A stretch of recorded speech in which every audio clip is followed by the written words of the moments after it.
ವಾಟಾಳ್ ನಾಗರಾಜ್ ಅವರನ್ನ ವಶಕ್ಕೆ ಪಡೆದಿದ್ದಕ್ಕೆ ಅವರ ಮಗಳು ಕೂಡ ಈಗ ಅಸಮಾಧಾನವನ್ನ ಹೊರಗಾಗ್ತಿದ್ದಾರೆ.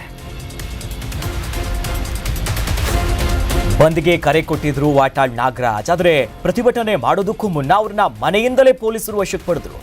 ಇದ್ರ ಬಗ್ಗೆ ವಾಟಾಳ್ ನಾಗರಾಜ್ ಅವರ ಪುತ್ರಿ ಅನುಪಮ ವಾಗ್ದಾಳಿ ನಡೆಸಿದ್ದಾರೆ. ನಮ್ಮ ತಂದೆ ಶಾಂತಿಯುತ ಹೋರಾಟಕ್ಕೆ ಕರೆ ಕೊಟ್ಟಿದ್ರು. ಕಾವೇರಿ ನೀರಿಗಾಗಿ ಕರ್ನಾಟಕ ಬಂದ್ಗೆ ಇವತ್ತು ಅವರು ಕರೆಯನ್ನ ಕೊಡೋ ಕೆಲಸ ಮಾಡಿದ್ರು. ಆದರೆ ಹೋರಾಟ ಮಾಡುವ ಮುನ್ನವೇ ಮನೆಗೂ ನುಗ್ಗಿ ಪೊಲೀಸರು ಅವರನ್ನ ಇವತ್ತು ಕರ್ಕೊಂಡು ಹೋಗಿದ್ದಾರೆ. ಇದೇನಾ ಪ್ರಜಾಪ್ರಭುತ್ವ? ಇದು ಪ್ರಜಾಪ್ರಭುತ್ವದ ಕಗ್ಗೊಲೆ ಅಂತಿದ್ದಾರೆ ಅವರು. ಪ್ರಜಾಪ್ರಭುತ್ವದಲ್ಲಿ ಹೋರಾಟ ಮಾಡೋದಕ್ಕೆ ಎಲ್ಲರಿಗೂ ಕೂಡ ಅನುಮತಿಗಳಿರುತ್ತೆ, ಪರ್ಮಿಷನ್ಸ್ ಇರುತ್ತೆ. ನಮ್ಮ ತಂದೆ ಶಾಂತಿಯುತ ಹೋರಾಟ ಮಾಡೋದಕ್ಕೆ ಮುಂದಾಗಿತ್ತು. ಆದರೆ ನಮ್ಮ ತಂದೆಯವರು ಇವತ್ತು ಮನೆಯಿಂದ ಆಚೆನೇ ಹೋಗಿಲ್ಲ. ಅಂತ ಸಂದರ್ಭದಲ್ಲೇ ಬೆಳ್ಳಂಬೆಳಿಗ್ಗೆನೆ ಬಂದು ಮನೆಯಿಂದಲೇ ಅವರನ್ನ ಪೊಲೀಸರು ಈ ರೀತಿಯಾಗಿ ಎಳ್ಕೊಂಡು ಕರ್ಕೊಂಡು ಹೋಗ್ತಾರಂತಂದ್ರೆ ಪ್ರಜಾಪ್ರಭುತ್ವ ಇದಲ್ವಾ?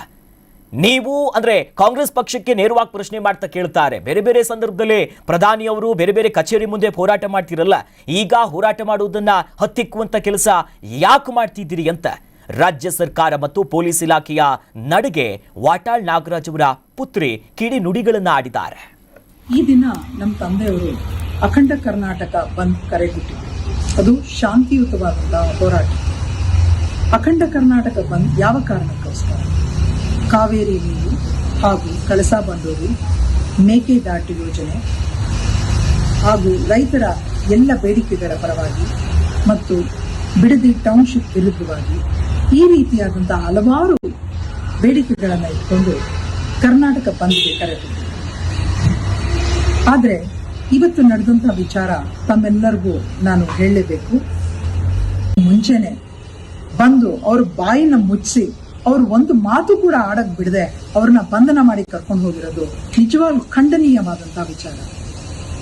ಇದೇ ರಾಜ್ಯ ಸರ್ಕಾರ ದೆಹಲಿಗೆ ಹೋಗಿ ಜನ್ಸಿ ಪರವಾಗಿ ಪ್ರಧಾನಮಂತ್ರಿಗಳ ಮನೆ ಮುಂದೆ ಹೋರಾಟ ಮಾಡಬಹುದು.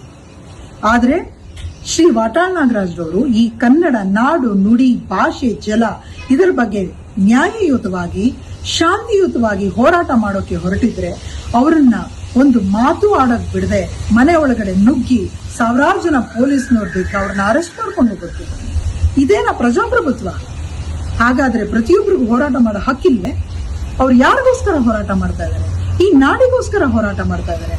ಈ ಹೋರಾಟದಿಂದ ಯಾರಿಗೂ ಯಾವುದೇ ರೀತಿ ತೊಂದರೆ ಇಲ್ಲ. ಆದ್ರೆ ನಮ್ಮ ನಾಡಿನ ಬೇಡಿಕೆಗಳಿಗೋಸ್ಕರ ಹೋರಾಟ ಮಾಡ್ತಾ ಇದ್ದಾರೆ. ಇದನ್ನ ತಾವು ಗಮನಿಸಬೇಕು. ಈ ಅನ್ಯಾಯವನ್ನ ತಾವೆಲ್ಲರೂ ಖಂಡಿಸಬೇಕು. ಕರ್ನಾಟಕ ನ್ಯೂಸ್ ಬೀಟ್ ಫಾಲೋ ಮಾಡಿ, ಸಬ್ಸ್ಕ್ರೈಬ್ ಮಾಡಿ.